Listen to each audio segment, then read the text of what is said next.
Request करूंगा कि guest कौन कौन जुड़े हैं हमारे साथ, जरा बताएं। श्रीकांत क्या हमारे साथ बने हुए हैं? राजस्थान की जनता ने ये चुनाव मुखर होकर के कांग्रेस पार्टी को सत्ता से निकाल करके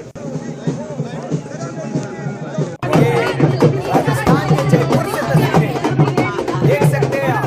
महिलाएं जो है जश्न में डूबी हुई नजर आ रही है, डांस करते हुए नजर आ रही है और महिलाओं का जोश आप देख सकते हैं।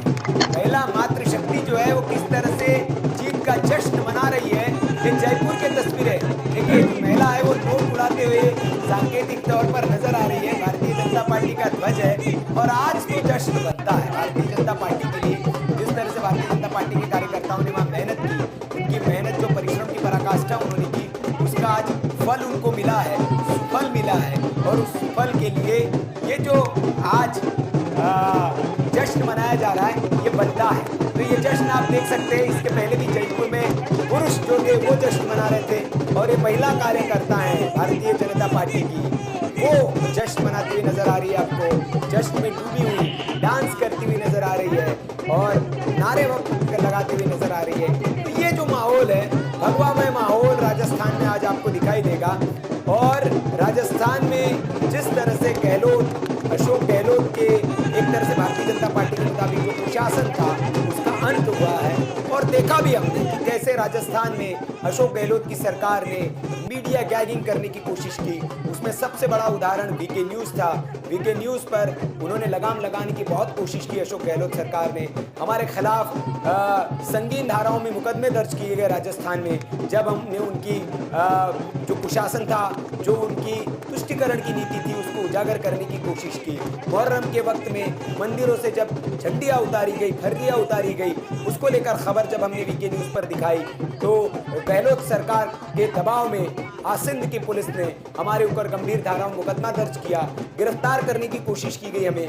लेकिन अदालत ने कहते हैं कि सत्य की विजय होती है, अदालत से इस पर हमें स्टे मिला और अभी भी इस केस को हम लड़ रहे हैं अशोक गहलोत सरकार के खिलाफ। लेकिन कहते हैं कि आप का जो शासन होता है, कुशासन जो होता है, उसको जनता जवाब देती है। और अगर आप मीडिया को दबाने की कोशिश करेंगे तो उसका हश्र तो यही होना था। और गहलोत साहब देखिए, सत्ता में फिर से उन्हें जाना पड़ा। हालांकि गहलोत साहब बड़े आश्वस्त थे कि वो सत्ता में वापस लौटेंगे। और एक बड़ी खबर जो है छत्तीसगढ़ से बड़ी खबर आ रही है। छत्तीसगढ़ से इस वक्त की बड़ी खबर है, चुनाव को लेकर ये खबर है, चुनावी गलियारे से खबर आ रही है। खबर जो है टीएस सिंहदेव 1500 वोटों से पीछे चल रहे हैं। जी हाँ, मुख्यमंत्री पद के दावेदार थे पिछली बार और इस बार भी राजनांदगांव से रमन सिंह 13,000 वोटों से आगे चल रहे हैं। तो इसके मायने आपको समझने पड़ेंगे कि 13,000 वोटों से और जीत की ओर छत्तीसगढ़ में बीजेपी बढ़ रही है। वीके न्यूज़ का जो अनुमान है, आकलन है, उस पर मुहर लगाते हुए दिख रहा है। एकमात्र देश का एग्जिट पोल वीके न्यूज़ जिसने ये अनुमान लगाया था कि भारतीय जनता पार्टी की छत्तीसगढ़ में सरकार बनने जा रही है। सारे एग्जिट पोल के नतीजे आप उठाकर देख लीजिए, कोई भी एग्जिट पोल छत्तीसगढ़ में भारतीय जनता पार्टी की सरकार नहीं बना रहा था। एकमात्र वीके न्यूज़ चैनल था जिसने दावे के साथ ये कहा था कि छत्तीसगढ़ में फिजा बदलेगी, भारतीय जनता पार्टी की सरकार बनेगी। और नतीजे उसी ओर इंगित करते हुए दिख रहे हैं। वीके न्यूज़ के एग्जिट पोल पर 100% मुहर लगाते हुए नतीजे आ रहे हैं। तो छत्तीसगढ़ में भारतीय जनता पार्टी सारे बड़े बड़े एग्जिट पोल, सारे बड़े बड़े सेफोलॉजिस्ट, सर्वे एजेंसीज फेल हो गई है। और वीके न्यूज़ एक बार फिर, वीके न्यूज़ का ओपिनियन पोल विश्वसनीयता के चरम पर है। जी हाँ, 100%, 100% चारों राज्यों को लेकर जो आकलन किया था वीके न्यूज़ ने, वो सच साबित होता हुआ दिख रहा है। और छत्तीसगढ़ में पहला देश का एकमात्र चैनल था वीके न्यूज़ जिसने कहा था कि छत्तीसगढ़ में भारतीय जनता पार्टी की सरकार बनेगी। बाकी जितने एग्जिट पोल से आप उठाकर देख लीजिए, सब कांग्रेस की सरकार बना रहे थे।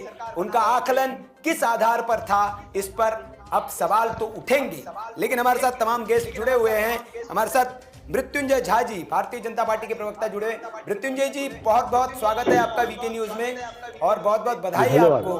तीनों राज्यों में सरकार फिर से आपकी बन रही है, लेकिन सरकार के साथ साथ जिम्मेदारी भी आपको मिल रही है।